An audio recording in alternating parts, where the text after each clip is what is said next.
Zoom. Yeah. We're here. Hey, we're live. Welcome to the show. Everybody, it's the Survivor Series 2018 post show. Wow. What a show. What a show. Can't believe we just saw that. What do you mean? Brock Lesnar, Daniel Bryan. It's amazing it happened. See Daniel Bryan actually somewhat make a comeback. Yeah. Daniel Bryan actually looked like he could have won the match. Yeah.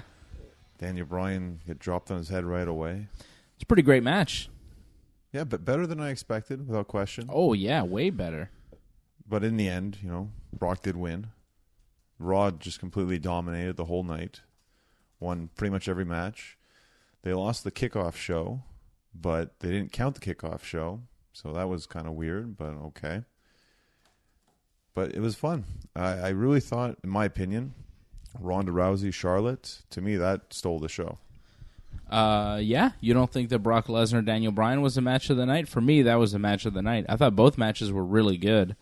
I was impressed, and I got more than I expected from both the Brock and the Ronda matches. But I thought Brock and Daniel Bryan was a little bit better. I preferred it a little bit more.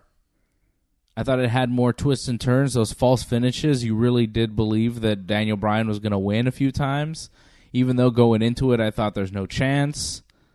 And even during the match, I was like, no. There's no way Daniel Bryan's going to win. And then he would do something, when he had him in the yes lock there. Right. And then Brock fought out of it. And then Bryan hit him with the clubs to the head, and he put him in again. I thought, oh, man, maybe Brock's going to tap out. And how cool would that have been? I'm a little bit disappointed he didn't actually win the match. Like, that would have been awesome. But, I mean, that match had me on the edge of my seat for a good chunk of it. I was really like, man, is Daniel Bryan going to win here? It had me believing. I pretty much thought Ronda would beat Charlotte. There was never a point where I thought Charlotte was going to beat Ronda. She had, her strong moments, but during that match, I don't think there was a false finish that had me believing. The spear. Oh, yeah, the spear was stiff, but Great near fall. I feel like the Bryan match had more emotion, but I'm more invested in the Daniel Bryan character too, so that has something to do with it. But I thought both matches were fantastic. I guess I had low expectations, I think, for Charlotte and Ronda, and the fact that they had such a great match. I guess that's what stood out for me. With Brock and Daniel, I kind of expected more or less a squash. We got more than a squash. So, we still got great entertainment, but I guess I wasn't expecting much from the women. I thought that match was fantastic. What did you all think? I'm seeing some comments. Wally's out there. Antoinette. JJ Mondesi says, about time Brock gave us a match. I agree. What did you all think was the match of the night? Was it Brock Lesnar and Daniel Bryan, or was it Ronda Rousey and Charlotte Flair? I think it's pretty much between those two matches. Nothing else really stood out at Survivor Series. Overall, I thought the card was not great. It had its moments, but the Charlotte and Ronda match and the Brock and Bryan match really made up for the whole thing and made it a solid pay-per-view, in my estimation. I thought it was a good show, mostly because, the big matches that needed to show up did, and then some. Like, not only were they as good as you wanted them to be, they were better than you expected. I think it helps when the main events deliver, and the fact that you end kind of on the high note instead of ending with the Survivor Series matches. I think it just goes to show the Survivor Series matches, they're not really that good. They just seem kind of long. Yeah, there's some cool moments here and there, but overall, it just feels like it's just a long wrestling match, and you can't wait for it to be over. Yeah. All the Survivor Series matches were pretty weak, I'd say. I thought the men's, okay, the table spot was cool with Shane. Shane had cool moments. But besides that, it just dragged. And it was a mess a lot of the times. Guys falling over each other. It was just kind of sloppy. I'm glad it wasn't the main event. I'm glad they've changed it, because that used to be the main event match was the men's. And I guess when it had the star power, it made sense. But now, I'm glad it's just kind of in the middle of the card. But the problem is, it's still it feels like an hour-long match. And it really sucks the life, I think, out of the show. Yeah, it's long. Those matches were long. We're getting some answers here as far as match of the night. A lot of people are agreeing with you, Big Johnny. Let's see here. Antoinette says Ronda match was the match of the night. JJ Mondesi says the same. JC says Charlotte Ronda reminded him of the Attitude Era. Yeah, I can see that. It got bloody, too. I mean, yeah, Daniel Bryan bled, but the Ronda thing, it seemed more emotional. And the Ronda thing did seem like there was real emotion there. Charlotte seemed like she was fighting for Becky Lynch, and the way she busted Ronda open, elbowing her right in the face, I mean, that was a stiff, legit shot. She just gave to Ronda, and I wonder how much of that was an accident and how much of that was emotion and how much of that was, why not? Let's go. And I think with this match, too, it showed Ronda in a weaker light, which we haven't seen before. Ronda actually taking a beating, where the Brock match, yeah, it was cool to see Daniel in that situation, but we've seen that kind of Brock Lesnar match before, so it wasn't anything different. But to see Ronda in a position where she's kind of weak, yeah, she won the match by DQ, but she didn't leave looking like the winner. Yeah, she was more vulnerable in the match tonight than maybe we've ever seen her in WWE. And I kind of want to see that match more now the second time around. Mm-hmm. Wally thinks the Brock-Daniel Bryan match was better because it had a clean finish. He thought that there were moments where you thought Brock was going to tap, but never thought Charlotte would win at any point, which was kind of my feeling on the match, too. Right. Wally and I agreeing once again, my man out in Ireland. We agree on a lot.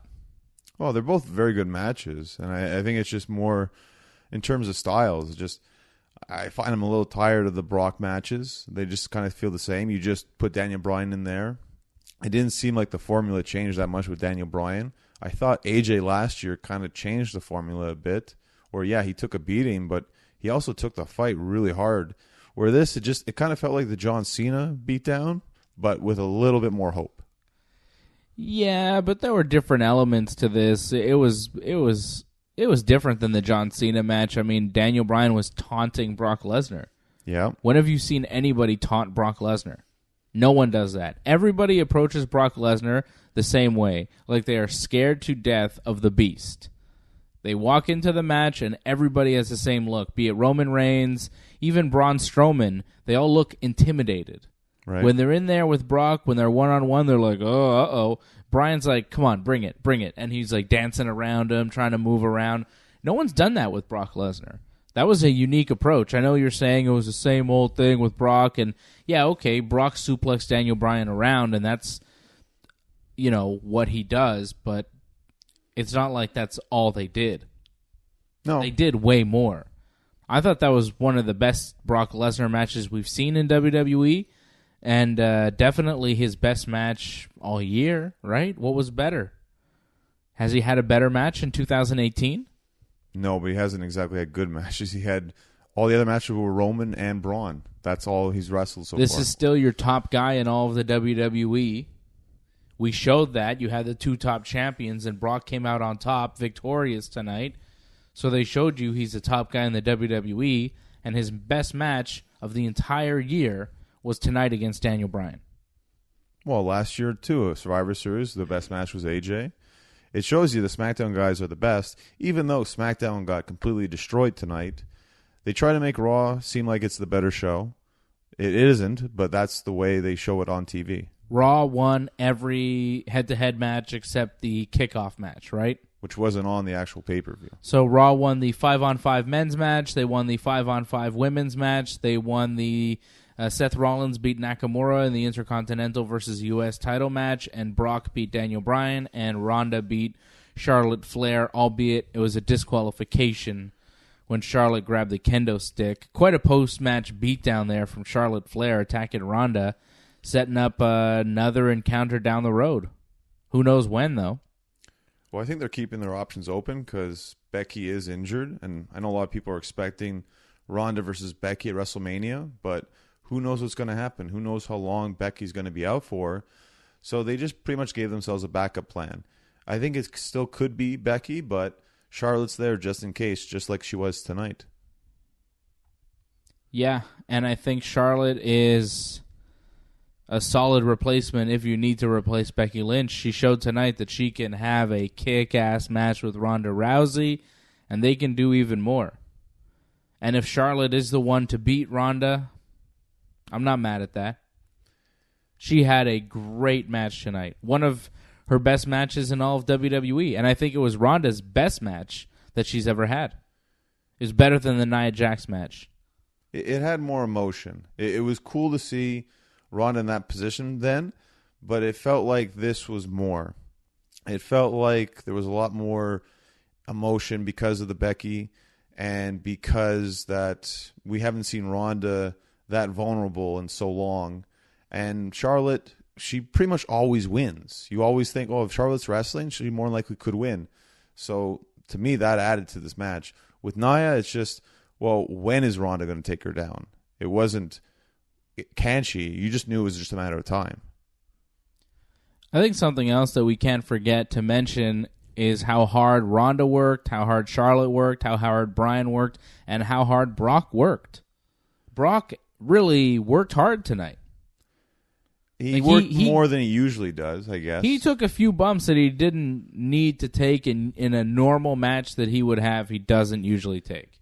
He still took it kind of easy. I felt he worked more in the AJ match, where this, he still kept it kind of slow. Like, yeah, he took Daniel's stuff, but he really didn't wrestle that much. I felt with AJ, he kind of wrestled. He actually did some back and forth with AJ. This was just, well, I'm going to do something. Oh, Daniel comes back, does his stuff to me. Oh, that's kind of surprising. Here I come again. Oh, no, Daniel got me again. I mean, it was still simple, and yeah, okay, Brock took more than definitely took against Braun Strowman or Roman Reigns put together, but I still thought Brock had it easy tonight out of all of them. Yeah, he still brought more than he normally does. Oh, definitely compared to Crown Jewel, that's for sure. Yeah, right? I'm surprised. Like, at first it seemed like, oh, he's not going to even break a sweat. Okay, now Daniel's actually making him sweat a bit. That's nice. And he kind of busted him open a bit. Well, not busted him open, but his face was a little red, so those kicks were nice. He definitely didn't hold back, which is great. Yeah, those boots to Brock's face, he nailed him with those boots. That was fun. Those were awesome. It was violent. That's what I like, too, with both of the main events. They were violent. There was blood. There were moments where you feared for people and their safety. It was good, violent pro wrestling. It kind of goes to show that the MMA fighters in wrestling, it works. They truly deliver in the end. I mean, it takes some time for them to get it down right. I mean, Ronda's still learning. But in the end, they become definitely the biggest attractions. Well, it depends who you are, but it doesn't hurt to have a background in MMA if you want to go into pro wrestling. That's for sure. You can look at NXT as well. Shannon Baszler, she gets better and better all the time. Matt Riddle squashed Cassius Ohno on TakeOver last night. Yeah, that's kind of weird. Why? But they're pushing Riddle like crazy. Yeah, but like, does it have to be a squash? I mean, can he just do more than that? But fine, all right, that's the way Matt Riddle's going to be. It just sucks for Cassius Ohno. It just feels like he's never going to get called up to the main roster. No, he probably won't. But Matt Riddle's destined to be a superstar for the company. It goes to show. You have an MMA background, and you have a love for wrestling. You're willing to put some time into it. They'll definitely give you a chance. Man, maybe they'll give CM Punk a chance. Yeah. He's got an MMA background, and he had a passion and love for pro wrestling. I think it's only a matter of time before we see Daniel Cormier, Brock Lesnar, possibly in WWE ring. I don't think Daniel Cormier is going to wrestle for WWE. I'd be surprised. If they're going to hire him in some capacity, I'd be surprised he doesn't wrestle at one point. Yeah. I'm not saying full time, but a match, why not? So, Brock Lesnar, Daniel Bryan, kick ass. Charlotte Flair, Ronda Rousey, they kick ass. I kind of wonder what's next for everybody here. I figured Bryan goes on to feud with AJ Styles, right? Right. Charlotte, I don't know. I think we're all waiting to see how severe Becky Lynch's concussion is and when she's going to come back. Brock Lesnar is in limbo, right? When's Brock come back? The Rumble, because now he's going to have to defend. Braun Strowman won, right? So he's going to get a shot against Brock Lesnar, more than likely at the Rumble. He's going to face Corbin, more than likely at TLC first. Right. And then it'll be Brock. That does make sense. Brock and Braun again, though? Like, Does anybody want to see that? How many times did we see Roman and Brock? Like, way too many times. They love doing rematches. Who else is Brock going to wrestle at this point? There's no one. Not on Monday Night Raw. I mean, Seth Rollins, but I feel like they're grooming Seth Rollins for Mania. I think Rollins is going to win the Rumble. Maybe. Seth Rollins beat Shinsuke Nakamura tonight. I thought the match was all right. Not incredible. You know, it was surprising because I thought SmackDown was going to win something, but nope. Yeah, SmackDown won nothing tonight, and Dean Ambrose didn't even come and attack Seth Rollins and cost him the match. But they did make it official for TLC that it will be Ambrose Rollins for the Intercontinental Championship. They didn't say it was going to be in a TLC match, though. No, I don't think that's going to be the TLC match. I mean, if AJ and Daniel Bryan are going to wrestle, that should be the TLC match. God, Daniel Bryan, you know, I saw Captain Baba said every German suplex he held his breath, especially the first one that looked really rough. The first one I thought he wasn't going to get up. Man, that first German suplex looked like he landed right on his head. So Daniel Bryan, you know, we know the history of injuries, the concussions, the neck issues. He's going to go from wrestling Brock Lesnar one pay-per-view to wrestling a TLC match the very next month. How long is this guy going to last? Like, man, they are putting him through the ringer. Well, it's not as bad as like when he was on top in 2014-13, where he wrestled pretty much Raw and SmackDown twice on the same shows. So I think they're going to be cautious with him. He's not going to do house shows as much, but it also makes me wonder how long is he going to be WWE champion if he's not making all the dates.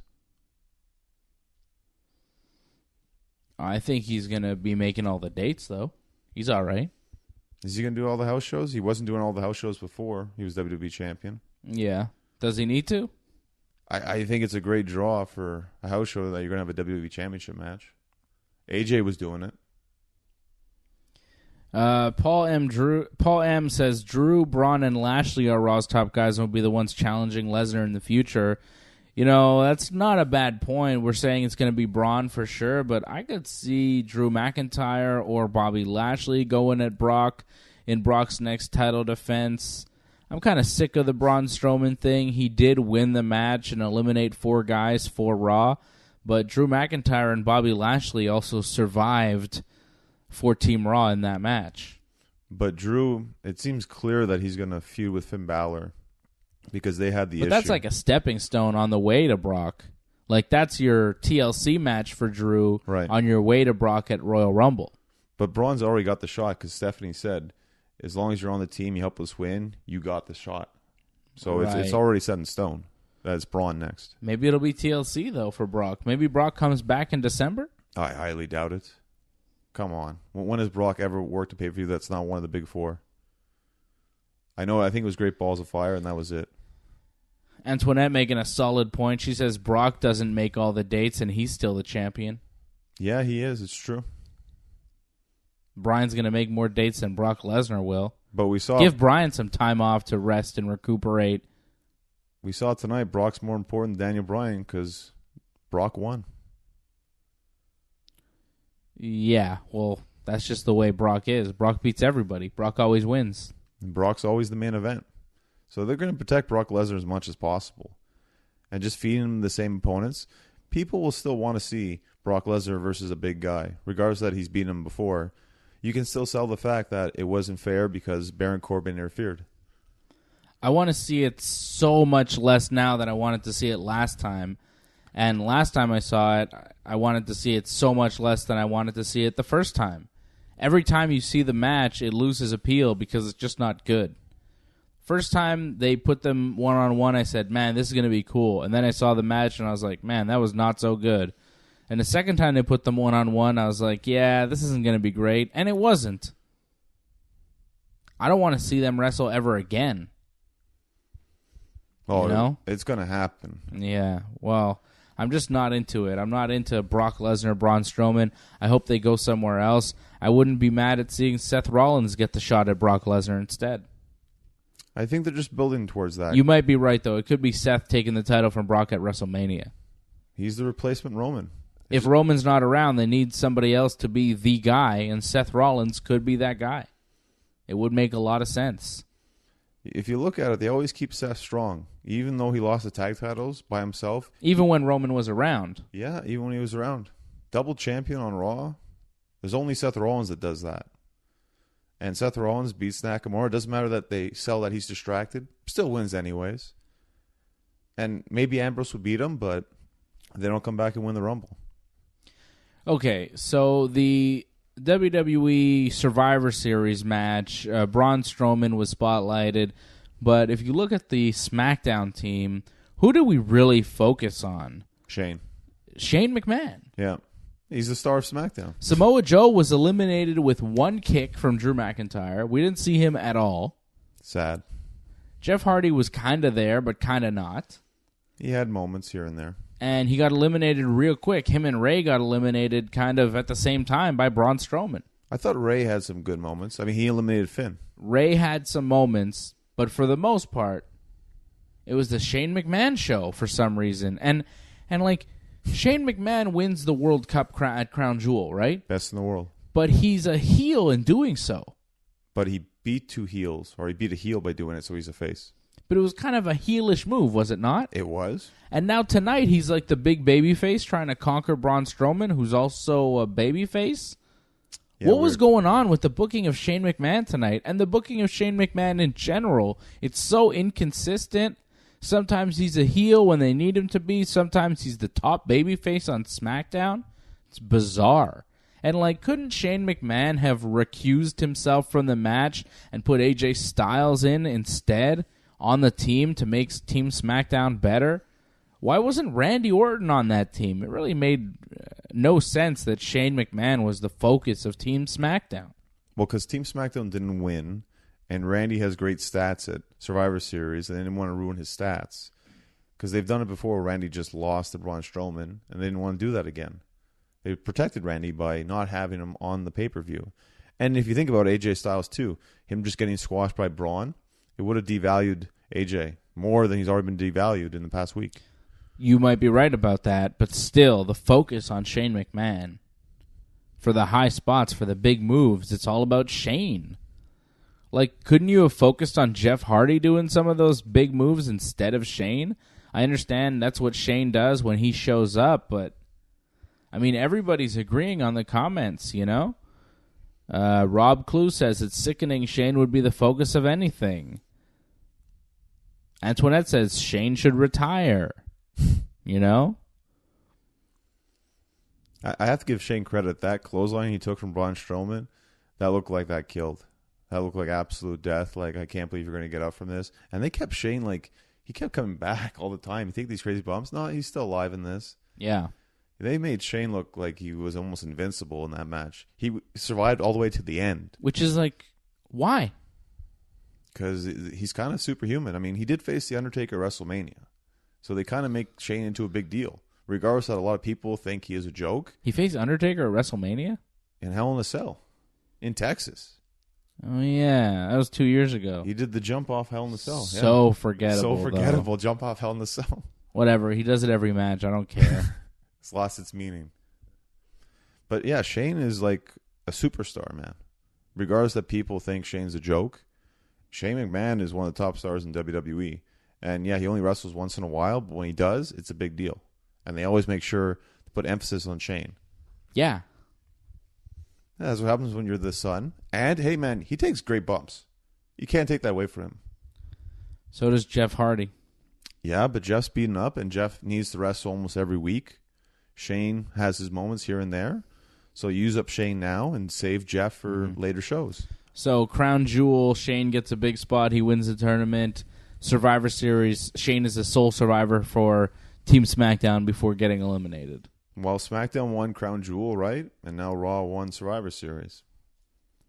Like, who cares in the end, right? I mean, does it really matter who won all this? Because no one gets anything for it whatsoever. It does matter who gets the TV time, though. Like, just why would Shane McMahon get more ring time than Samoa Joe?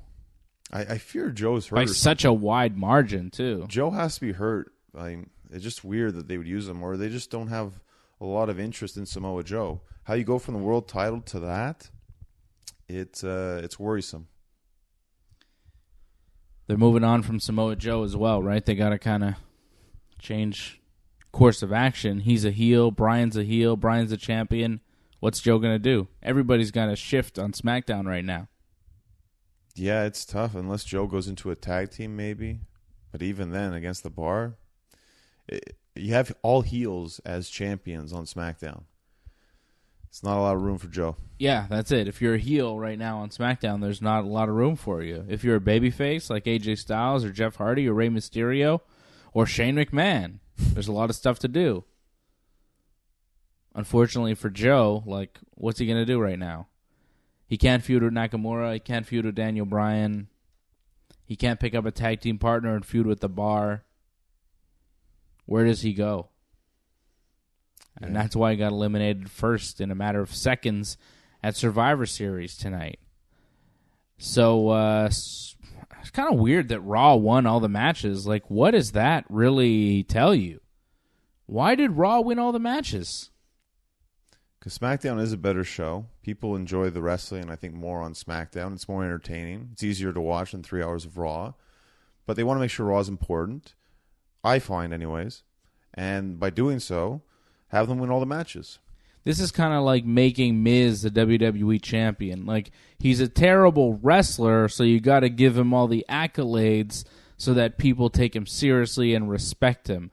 Raw is a terrible show in comparison to SmackDown. That's why Raw has to win everything so people still watch Raw, because people get fooled into thinking, oh, well, they won, so they must be the superior brand, even though, you know, Daniel Bryan and AJ Styles are on SmackDown. And Raw has Jinder Mahal. Maybe there's some belief that this will help the ratings, that because Raw won all the matches, oh, Raw's the better show, I should watch Raw instead. Or more so than SmackDown. Yeah, even though we can tell you for a fact that Raw is terrible every week and SmackDown is a very good wrestling show. Though I must say, I think 2 hours of wrestling, it works a lot better weekly than 3 hours of wrestling. Yeah, but also the rosters. Unfortunately, the SmackDown roster is so much better than Raw. It's just not even fair. Well, if you take away the injuries, I think it's a lot closer than that. If Raw had Kevin Owens, Sami Zayn, even Roman Reigns, it's a much more compelling show. SmackDown, you know, they just have a lot of great talent up on the main event. And because it's 2 hours, you don't really have to worry about having too many guys that have to be on the show. Like a Raw, where you have to have, sad to say, but, you know, Bobby Roode and Chad Gable. Not to say that Gable's bad, but the storyline sucks with him and Roode. It just goes absolutely nowhere, weeks in and weeks out. Yeah, well, enough with burying Gable as far as being a time filler. How about your boy Elias? I mean, we see him on Raw every single week wasting all of our time. And, you know, that's mostly because they have a lot of time to waste. And thankfully tonight, it's like the first pay-per-view that I can remember, maybe all year, where we don't see Elias cut a promo. Thank you, WWE. I just realized, like, Elias didn't sing a song tonight. That was nice. That was rare, actually. I'm very surprised by that. We got the R-Truth appearances, which were funny. They were great. R-Truth was great tonight, confused, thinking he was on Team Raw, asking Shane McMahon to join the SmackDown roster. Great stuff from Truth. Truth is hilarious. He's like the dark horse of SmackDown. Like, he's not taken seriously, but really he's one of the best parts of the show. Yeah, he's a lot of fun. And Enzo Amore was there too. That's hilarious. You talked about the video. Yeah, Enzo Amore was like in the crowd. He bought a ticket apparently and was causing a scene and was escorted out of the building. Enzo Amore crashed Survivor Series in LA. It's hilarious. And he was like hiding at first. And then like, yeah, he popped up and he started doing like his whole gimmick like in the crowd. That's hilarious. It's crazy. I don't know what he's trying to do. I guess it's just a publicity stunt, trying to gain attention for himself. I don't think he's trying to come back to the WWE. And if he is, this is not the way to do it. It would make sense if you were trying to promote like a wrestling match or a rival wrestling promotion or something. But as far as I know, he's just being an ass. Well, he wants to be an artist now, right? He's a rapper now, right? So he just gets publicity and, you know, maybe people look him up and look up his songs. Or maybe not. Or not. Yeah, sure. But you're talking about him, so it's working, right? Bada boom, escorted out of the room.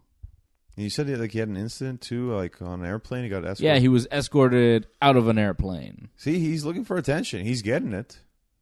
Negative isn't always bad. Oh, well, I guess we're going to give it to him because Antoinette says his album is coming out tomorrow. There you go. So maybe that's why he did it.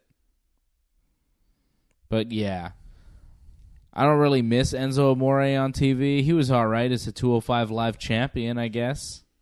I liked his stuff. I loved this whole gimmick. I thought it was really working. He was fun. Yeah. He was a fun gimmick. And, the match tonight was better than anything Enzo could do between Buddy Murphy and Mustafa Ali, but, I didn't really care. Buddy Murphy's still the Cruiserweight champion. I give Mustafa Ali a lot of credit. The bumps he took, man, he's just a great bumper. He loves to kill himself. Even though you're not supposed to say kill for WWE. Well, we can say it on this show. But he killed himself. It was great. I enjoyed that. It's just an odd statement you make when you say he loves to kill himself. It's just a weird thing that you don't hear very often coming out of a human being's mouth, because it's not possible, really. But I understand what you mean. Man, the bump he took off the second rope to the outside of the barricade, he just has no regard for his own well-being. It's fantastic to watch. Yeah. But painful in the end. It sucks because it seems like he'll never be the champion. He's just there to make the champion look good. But it's entertaining to watch. I don't care who the Cruiserweight champion is. You don't watch 205, so yeah. Do you? At times, here or there. Yeah. Mostly highlights. But yeah, Mustafa Ali is a super talent, no doubt. Akam and Razor beat The Bar when... Oh, this was the weirdest part of the show. Yeah, there was a whole distraction deal. The main part of this was when Big Show grabbed Drake Maverick, who's the little guy there with the Authors of Pain, or are they just the AOP now? I think they're just the AOP. They should be. It sounds better, AOP. Yeah, but if they're just the AOP, it's got to stand for something. Yeah, it's Authors of Pain, but just call them AOP. Anyways, so the Authors of Pain... they have the little guy Drake Maverick with them. Big Show grabs this guy by the throat. Big Show's in the Bar's corner. And then, you see something going on in his pants, and, there's a hard object in his pants, and you're like, whoa, whoa, whoa. Is Drake Maverick getting turned on by Big Show choking him here? Is he getting aroused? What's happening? And then you see Drake Maverick kind of fiddling with it, he's grabbing at his... Squeezing. He's grabbing at a hard object in his pants near his crotch, and you're like, whoa, whoa, whoa, what are you doing here? And then there's, wetness that comes out, so I guess he was fiddling with some sort of gimmick that... it was a hose or something that made squirt him... bottle, yeah, probably. a little squirt bottle or whatever... for fake urine to make it look like Drake Maverick was pissing himself.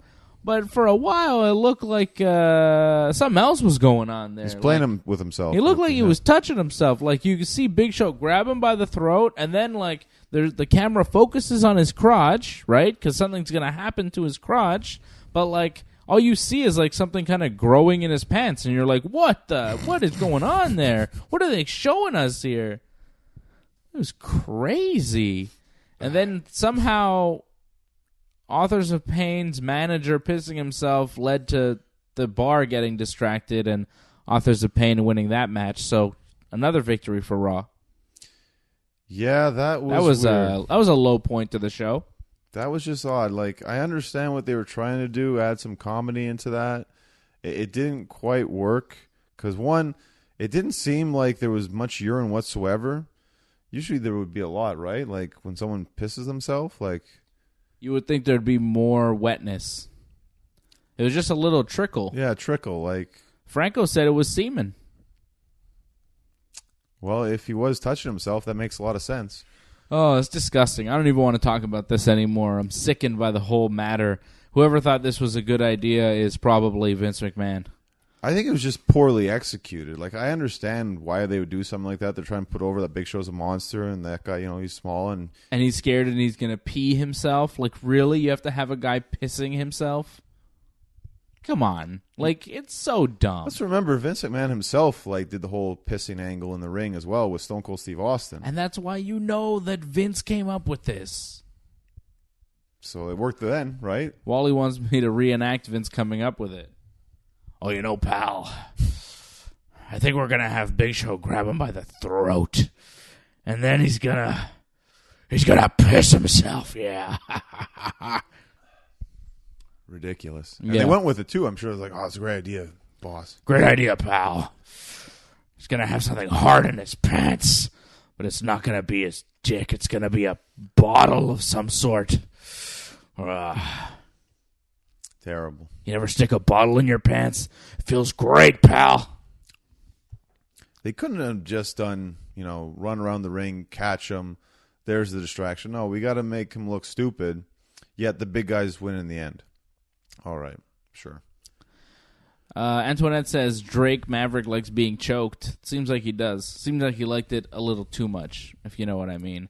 The women's 5-on-5 Survivor Series match, Mickie James, Nia Jax, Tamina, Bayley, and Sasha, Team Raw, they beat Team SmackDown as it came down to Nia Jax and Asuka. Nia Jax taking a ton of heat from the crowd, a ton of heat from the wrestling world. Everybody's mad at Nia Jax for breaking Becky's nose, as they should be. Nia Jax...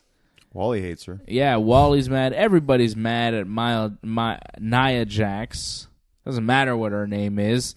Botchy Jax. Botchy ass Nia. Hurting people Nia. King Nia. Mabel Jax. I went to 3 wrestling shows this week, and that was the big thing of make your shots look good, but no Nia Jaxing anyone. So now it's a term now. No Nia Jaxing anyone. Wow, you hear that, Nia? You're famous in indie locker rooms. They're saying, hit hard, but don't Nia Jax somebody. Good job, Nia Jax. So the WWE, how do they respond to Nia Jax hurting their top star in the company, Becky Lynch? Well, they have Nia beat Asuka and win the match for Team Raw. I think it's a great idea because it makes her more hateable now. It makes her one of the top heels in all of WWE. I think it's great. Now, Ronda needs that too because Ronda kind of almost got booed out of the building, so she needs the heel to come back from. It's weird that Ronda took so much heat. Like Nia Jax, you get why she takes the heat. She's the one that hit Becky Lynch. People are mad at Ronda, and I'm not really sure why.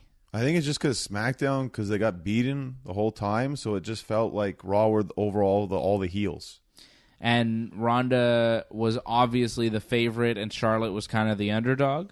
Well, I don't know about that because Charlotte's kind of always in that position herself. So but against Ronda, you're always the underdog, no matter who you are. But she was also representing Becky, right? And they're chanting for Becky, and that's it. I think Becky is more of a face for people than Ronda, so Ronda's the enemy by default. Yeah, because she's feuding with Becky. We hate Ronda. Exactly. But against Nia, Ronda's back to being the full face again. Yeah, right. Yeah, which is weird. Yeah, it's odd. Because tonight, Ronda and Nia were the 2 biggest heels in the women's division. Tomorrow night on Raw, Ronda's the babyface again, and Nia is still the heel in the women's division. I'm not so worried about Nia hurting Ronda, though, because if Nia does hurt Ronda in any kind of way, Ronda's going to hurt her way worse. Way worse.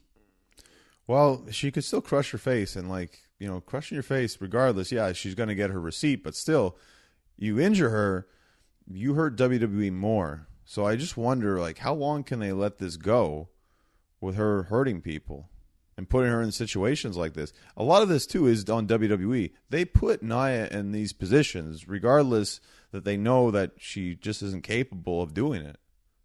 So it's a lot of fault is more on WWE than just her. What do you think about the WWE putting Ronda in the position to be the heel when Charlotte beats her up tonight? Well, that's just them not knowing their audience, not understanding that. Did they think that the crowd would boo Charlotte doing that to Ronda? Yeah, that's a good question, yeah. I think they probably did, actually. I don't know. It's weird. The crowd was very much behind Charlotte, saying, thank you, Charlotte. She goes out, which I called, by the way. I called the finish. Tell everybody that I called the finish. You said, go to the outside, do what your dad does, get a chair. Yeah, I said, this is where you finish the match, Charlotte. You roll to the outside, you hit Ronda with something, you hit her with a chair. This is what Nature Boy would have done. You've thrown everything at Ronda Rousey. You can't beat her. You're frustrated. You don't know what to do. Well, screw it. Yeah. Just if you can't beat her fair and square, you beat her after the match, and that's exactly what Charlotte Flair did. I loved it. It was old school Flair tactics.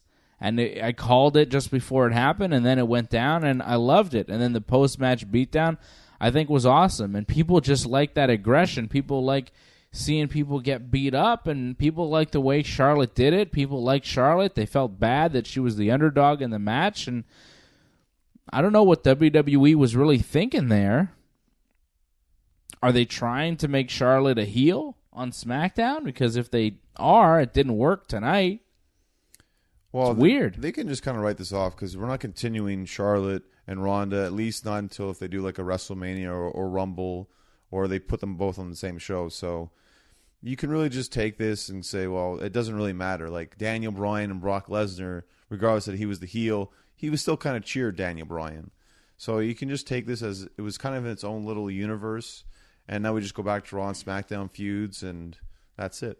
That's it. Whatever happened tonight was kind of a standalone, and it doesn't really impact the rest of the... They'll bring it up if they need to use it again. But yeah, but they'll ignore it if they can. That's it. Yeah. Paul M. making a solid point about that match, too, says the finish for Flair Rousey protected them both. Neither were pinned or submitted, and it does set up the rematch as well, right? Yeah, possibly. I mean, again, can Becky come back? Who knows? So maybe you still do Charlotte versus Ronda at WrestleMania. If now more, I think I want to see that at WrestleMania. But, of course, Becky comes back. That could change things. Yeah, Becky is still going to be the top performer in the WWE no matter what. Well, I mean, you can still do a three-way, right? We haven't seen Ronda in these kind of matches before. I mean, she's done tag and singles. That's it. Seeing her triple threat, I think that would be amazing. I still want to see Becky Ronda one-on-one, though. We haven't seen that. I need to see that. Well, there's future pay-per-views. It's not like they're going anywhere. I think that's WrestleMania. I still think that's the WrestleMania main event. Becky Ronda one-on-one. Well, right now the focus is on Charlotte, right? And they're going to go forward with that, and they're going to see what happens with Becky. Can Becky come back? Will she have to forfeit the title? There's still a lot of questions with that. But they have Charlotte. They can use her, and they're going to run with that. And it all depends on what happens with Becky now, like when she comes back, and that'll dictate what they do with the title. If she can be back in 3-4 weeks, they'll keep the title on her. If it'll be longer, I think they'll take it off, right? I definitely think just have her forfeit the title, regardless if she can come back. But her comeback, she never lost the title, but then she comes back, wins the Rumble. You think she'll go back for her title, but no, she goes after Ronda instead. I think that's a good story. However, Charlotte's created her own little story, so it could go many different ways, which is fun. And either way is good, right? I suppose. Well, which would you rather, the Charlotte-Ronda rematch or Becky-Ronda? Becky-Ronda. Yeah? I don't know. After tonight, I'm kind of sold on seeing Charlotte and Ronda again. I mean, I'm not mad at that, but I want to see the Becky-Ronda match more because I want to see it. We haven't seen it yet. I was happy with both matches, though. I think they were great. And we're going to wrap up. Any final questions, final thoughts here? I'm seeing people say goodnight to each other. What's going on? These people are ending the show before we are. What's going on? Some of the YouTube, Antoinette's like saying goodnight. Rob Cluse is saying goodnight. It's not goodnight until Johnny North said goodnight. Yeah, I haven't said it yet, but I guess people just doze off, I guess. Wally's like, no, we're not saying goodnight. Wally's sticking around, even though it's like 5 a.m. or something over there in Ireland. Close to 6 or something, yeah. There you go. But yeah, we have been going on for a while. Rob Clue says TakeOver was much better than Survivor Series. Hard to argue that, but TakeOver was 2 hours long? It's pretty short. This is a way longer show. Different matches. I thought TakeOver was very good. I liked every match. I thought Velveteen Dream and Tommaso Ciampa was great. Kind of wanted to see Velveteen win. I want to see Velveteen become NXT champion, but hey, maybe not. Maybe you just move him up to the main roster now. The guy is terrific. I don't want to give names away, but someone told me thinking of NXT and the main show, it's totally different because you don't have the Hollywood writers writing for the superstars. It's pretty much the wrestling minds that are writing for the wrestlers. The wrestlers tell the story with their wrestling in NXT, And Raw, well, it's Hollywood pretty much. So that's why, like, the TV show, not so good. NXT, it feels like it's a wrestling show. Not to mention, like, the matches that they have. You can't forget the schedule is very different on the main roster. You're wrestling way more often. You're traveling way more than you do in NXT, right? It's a rougher schedule on the main roster, and it's harder on your body to wrestle those high-intensity matches that they're able to do in NXT because they have time to rest, and they're not on the road nearly as much. Nowhere close. Well, I think Triple H just realized, like, Ring of Honor, it works. Just put it on our TV, put our guys that have wrestling minds and have those great talents, have them display themselves. It'll be great. When they come in Raw and SmackDown, things are going to change because it's mainly just storylines and us just selling the next shows. NXT, they're selling the wrestling matches, which is more of a throwback, unfortunately, now. Yeah, well, it's a wrestling-based product, right? Well, that's why people, I think, like it, wrestling fans like NXT more. Yeah. Because it is mainly about the wrestling. Kind of like New Japan. You rarely see promos there. It's mostly a wrestling-based show. Johnny North, we have one final question for you before we wrap up. It's from our boy Wally. He wants to know who was AJ with at your show. She had black hair. That's all I could tell because I saw him from up top. I just saw he had his arm around her, and that's about it. She had black hair. So AJ from Ringside Report Radio had his arm around a mysterious black-haired lady at your wrestling show. We tried to get the info out of him on Ringside Report Radio, went nowhere.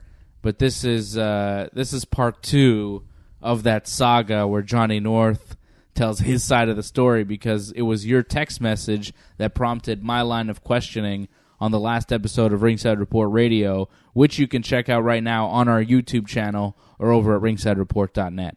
We didn't do an AJ After Dark because he said he was with his mom, so... Which you didn't quite believe. You think his mom is code for a girl that he doesn't want to talk about, or a lady. Well, mom could be baby mama. I mean, I don't think he has children. Well, baby mama could be a different kind of way you take it. Some people take it differently. What? Yeah. No, baby mama is your child's mother. No, that's the only way to take it. No, some people take it differently. Well, they're taking it incorrectly then. Right, but still, they take it differently. I know people, they take it a different way. You know people who've misunderstood the term baby mama? Yeah. What are they, idiots? They just have a different way of looking at it, that's all. No, it's not a different way. It's an incorrect way. Is it incorrect? There's the right way and there's the wrong way of interpreting something, and they're confused. Your friends are confused. I'm not surprised that your friends are confused, though, John. I'm not surprised.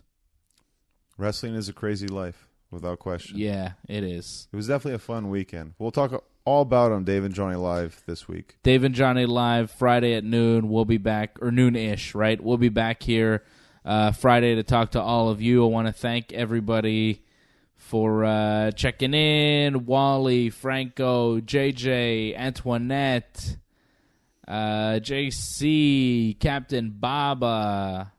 So many people checking in tonight. Rob Cluse, my man. Paul M., my man. Bob Cote. I mean, we're seeing so many people here tonight. And people like Survivor Series, I guess. Yeah, people are hyped about Survivor Series. It was a big night, big event, and we'll recap everything that happens on Raw and SmackDown tomorrow and Tuesday on the next episode of Wrestling Uncensored. And Dave and Johnny Live will be back on Friday afternoon to recap, maybe 90 Day Fiancé or whatever. Who knows what else is going to happen this week? I mean, last week was insane, right, in wrestling. Who knows what's going to happen Raw and SmackDown? I mean, they kind of have to completely change the storylines because they had a totally different approach going into Survivor Series. You can only imagine going forward how things have changed. We got a glimpse of it tonight, but I think more is to come. WWE is definitely in a shift with Roman Reigns no longer in the picture. They got to find their footing, and that's what they're doing right now. So I actually watched Raw and SmackDown because when I told people, oh yeah, Daniel Bryan's champion, a lot of people had no idea this match was happening tonight. Yeah. Or just listen to Wrestling Uncensored, and that's all you need to know. You should do that every week. Don't watch Raw and SmackDown. Just listen to Wrestling Uncensored. I mean, watch Raw and SmackDown if you want to, but It's not necessary because we got your recap. We'll fill you in. It should be an automatic. It should just be already set that you get the new episode all the time off iTunes. All right. And Antoinette says Roman Reigns will be back. She won't give up hope. Don't give up hope, Antoinette. Don't give up hope, Roman Reigns. We're thinking of you, and we do hope that you do come back. Yeah, Roman's a good draw. Yeah. And it's going to be different when he comes back. But he is a superstar, without question. And he takes a good beating. I enjoy seeing Roman Reigns get his butt kicked. If Roman were on the show tonight, who would he have wrestled as Universal Champion? AJ Styles or Daniel Bryan? Well, we've seen both matches, right? Yeah. He wrestled both guys. I could see them doing Bryan and Roman tonight had Roman been there. I don't think it would have been this kind of setup. I think they would have changed it. I don't think we would have had it this kind of way. I think the Shield would have been in like a Survivor Series type match. I don't think we would have had champion kind of stuff like this. You might be right. Seth and Dean probably wouldn't have turned on each other. I could see maybe the Shield... Right? Like if Roman hadn't... Right. Seth and Dean would probably still be on the same side. I think the turn would have happened tonight instead. Maybe. Well, whatever. It's all hypothetical now because we're living in this world. We're living in this universe, the Wrestling Uncensored universe. So thanks, everybody, for checking in. We appreciate you all, and we'll talk to you again real soon. Thanks for watching. Good night. Good night. Survivor Series.